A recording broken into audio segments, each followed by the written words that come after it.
Kasi sila, ano dapat ang gawin natin?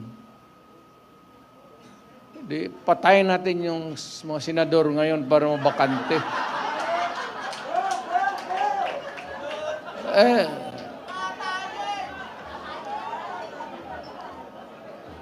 Kung makapatay tayo ng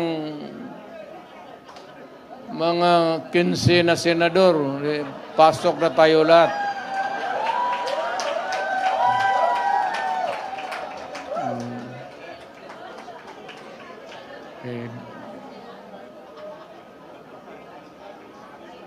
Pero kawawa naman. Pero nakakainis kasi yung, hindi naman lahat. Pero, sabi nga, talking of opportunities, the only way to do it is to pasabugin na lang natin yung ano.